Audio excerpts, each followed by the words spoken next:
Donc aujourd'hui, vidéo très particulière.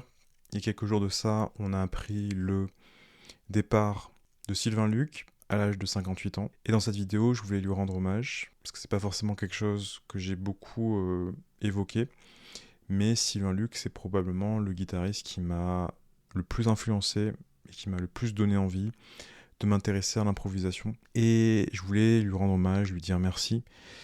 Et peut-être aussi à travers cette vidéo, donner envie aux gens de l'écouter ou de le redécouvrir. Et si j'arrive à faire ça, eh bien, ma mission sera accomplie.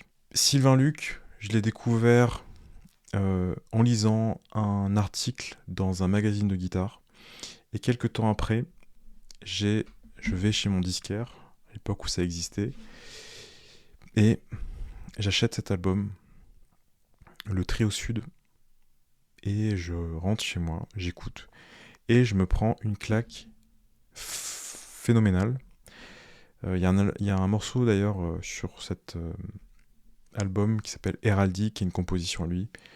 Et j'ai dû écouter le morceau des centaines de fois, parce qu'il y avait une poésie, il y avait une justesse, il y avait quelque chose chez Sylvain qui était sans commune mesure et que je n'avais jamais écouté avant. Quelques mois après, sort cet album, Ambre.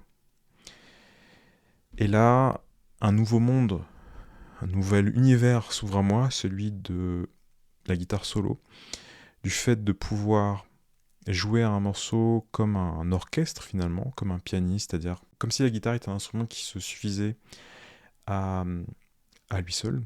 Et cet album, en plus de ça, il est révolutionnaire sur plein d'aspects, puisqu'il utilise à ce moment-là aussi du re-recording, donc il se réenregistre, avec parfois 3 ou 4 pistes, avec une piste où il fait de la percussion sur sa guitare, une piste où il joue une sorte de basse en désaccordant en quelque sorte les cordes graves. Bref, c'est vraiment un album révolutionnaire, Ambre, je pense. Et à ce moment-là, je commence déjà vraiment à beaucoup l'écouter, et à peut-être même tous les jours. Mais ça s'est encore accentué lorsque j'ai la possibilité d'aller le voir en concert. Et c'est toute une histoire aussi parce que c'était à 2 heures de chez moi. J'avais pas le permis à l'époque. Et j'ai demandé à ma mère de m'y emmener. Et elle avait des problèmes de santé, gros problèmes de santé, donc elle pouvait pas le faire. Donc elle a demandé à quelqu'un de nous y emmener. Donc c'est toute une histoire, mais voilà, merci, hommage aussi à ma mère pour ça. Pas que pour ça d'ailleurs, hein, pour tout. Mais voilà, sans elle, je n'aurais pas pu voir ce concert-là. Et ce concert-là, ça a tout changé pour moi, parce que j'ai découvert la guitare non seulement solo, mais j'ai aussi découvert le concept d'improviser un morceau de A à Z, c'est-à-dire d'avoir une approche compositionnel d'une improvisation, ou le fait d'improviser une composition, je sais pas comment dire, mais c'est d'arriver, voilà, avec une page blanche sur scène, de pas savoir ce qu'on va jouer et de jouer quelque chose du début à la fin. Et ça a du sens. Et c'est, voilà, j'avais jamais pu, ça m'avait jamais traversé l'esprit que c'était possible de concevoir la musique comme ça. Et ça a été révolutionnaire pour moi.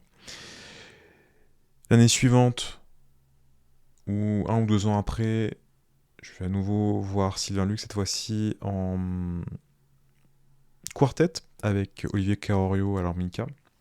Et à ce moment-là, à la fin du concert, je lui demande de me dédicacer les albums et je parle avec lui. Il a été très gentil, comme, comme vous avez probablement pu l'entendre quand on parle de Sylvain, quelqu'un de très simple, très accessible, extrêmement gentil, extrêmement humble. Et je parle avec lui, je lui raconte un peu ma vie. Et je me rappellerai toujours de la phrase qu'il m'a répondu à ce moment-là. Il m'a dit « La musique, ça guérit beaucoup de choses. » Très simple, très profond, très poétique aussi quelque part. Un peu comme sa musique, hein, beaucoup de poésie dans sa musique, hein, beaucoup de... On parle souvent du côté virtuose chez Sylvain, ce qui est effectivement le cas. Par contre, moi ce que je retiens surtout, c'est la poésie qui se dégageait de chacune des notes quand il jouait un thème tout simple et quand une note, on sait automatiquement que c'est lui. Et avec ouais, une poésie, une évidence, une justesse qui était sans commune mesure.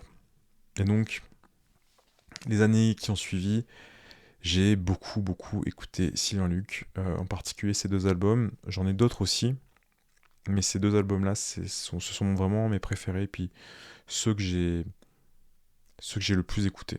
Donc, je peux que vous les recommander, en particulier Ambre, qui est pour moi l'un des meilleurs albums solo de tous les temps, en guitare et pas qu'en guitare, instrumentiste tout seul, c'était fantastique.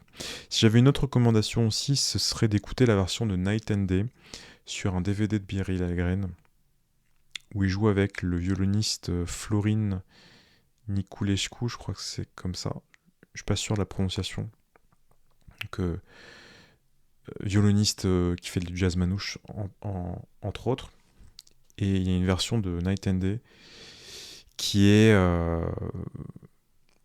stratosphérique, qui est extraterrestre. C'est voilà, j'ai réécouté encore récemment et c'est du Sylvain Luc, donc c'est fantastique du début à la fin, de l'intro où il nous sort des voicings incroyables, à l'accompagnement, au solo, l'attitude aussi qu'il a, c'est exceptionnel quand il joue avec des gens. On sent qu'il s'amuse, on sent que c'est facile pour lui. Donc voilà, c'est un guitariste et un musicien qui, qui marque l'histoire de la musique, qu'il faut écouter, qu'il faut étudier. Je sais pas si on peut vraiment étudier, est-ce qu'on peut comprendre exactement ce qu'il fait, je sais pas. Il avait une oreille quand même phénoménale, hein. En tous les cas, l'écouter, essayer de prendre ce qu'il y a à prendre, parce que voilà, sa musique est exceptionnelle. Donc voilà, je voulais terminer cette vidéo simplement en disant merci à Sylvain Luc pour sa musique.